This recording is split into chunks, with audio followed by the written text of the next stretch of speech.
Assalamu alaikum everyone. Welcome to our lecture on Introduction to Organizational Behavior. Today we will begin with a very simple question. What do the managers actually do? How many people imagine managers as the boss who simply gives orders, sign documents and sits a big office? But in real life, the job of a manager is such more complex, more damaging, and even more people centered than most of the people think. A manager is not just a supervisor, a manager is a leader, a communicator, a decision maker, and a problem solver, and obviously a guide for the entire team. Management experts, especially the Henry Mintzberg, studied managers very closely and found that the managers perform three broad set of roles in their daily organizational life. The first kind of role is interpersonal.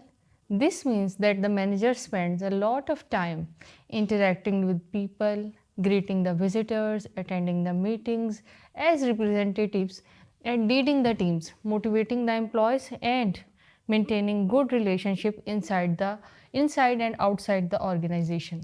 For example, when the manager sets the mood in the office by showing positivity or encouragement, this also is the part of their interpersonal role.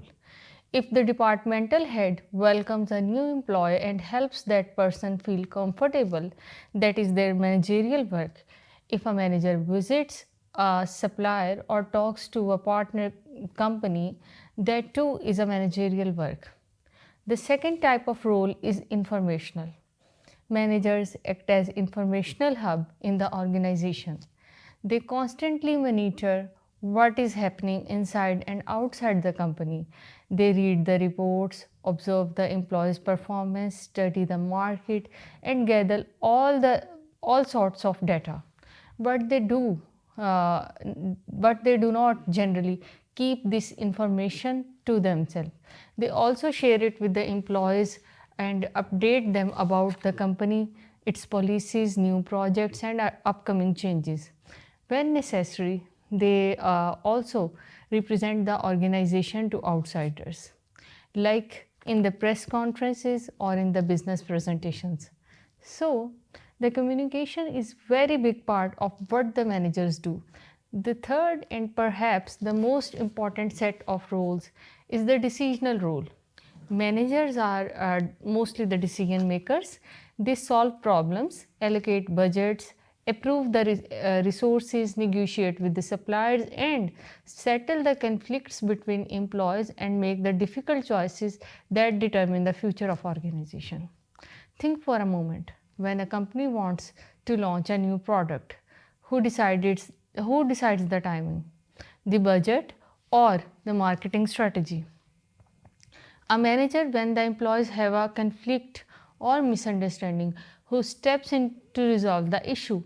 A manager, when the organization faces crisis, who takes the action to reduce the damage and restore the stability? Again, a manager. So the managerial decision making is extremely crucial. Now that we understand that what the managers actually do, let us move to the next part of our today's lecture, which is building a simplified model of organizational behavior, commonly called OB. Organizational behavior is basically the study of how people behave at the work. Why do some employees work hard while the others lose their motivation? Why do some teams perform well and others struggle? Why do some organizations have friendly culture and the others feel stressful? OB help us answer all these questions. To build our OB model, imagine a pyramid with three levels. At the bottom, we have individual level. This is where we study personally attitude, value, emotions, and motivation, and obviously the perception.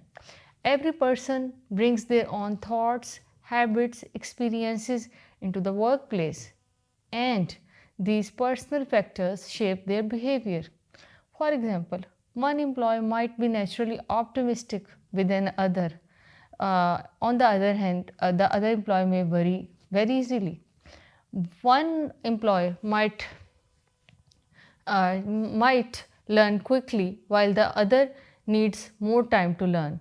These differences are important because they influence the performance.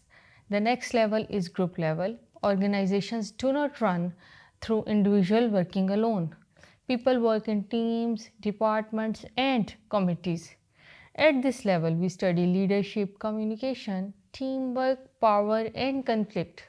For example, a team with good communication and trust will achieve goals quickly, while the team with misunderstandings will struggle. A strong leader can motivate a group even in tough times, while a weak leader may fail to inspire. Therefore, OB pays a close attention to how the groups interact. The final level is organizational level. This includes culture, structure, and the systems in the organization. Culture means how the things are done here. Some companies encourage creativity and openness, while the others prefer strict rules and formal behavior. Structure refers to how the organization is designed.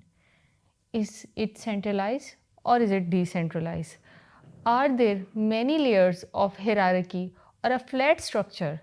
Systems include HR policies, performance evaluation methods, reward system, and communication processes. All of these factors influences the behavior of individuals and groups. Once we combine these levels together, we get complete OB model, individual inside the group and the group inside the organizations. When one level changes, the other level gets affected too. For example, if the organization introduces a new policy, employees at the individual level may feel worried or excited, and the teams at the group level may have to adjust their routines. So, the OB helps us understand these connections and predicts how the people will react to different situations. Now, as we have discussed what the managers do and what the OB model looks like, let us move to the final topic of our today's lecture, which is why the intuition alone is not enough for the managers and why systematic study is needed. So, many managers rely on their gut feelings and their personal experiences, thinking that they can just sense what is right and what is wrong. But intuition can be misleading sometimes.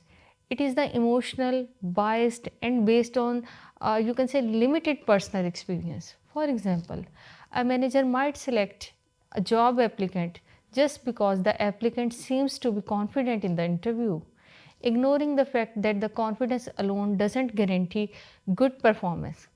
Another manager might assume that the employees are lazy because the productivity is low, but the systematic study or actual data may show that the workload is too high or the equipment is outdated.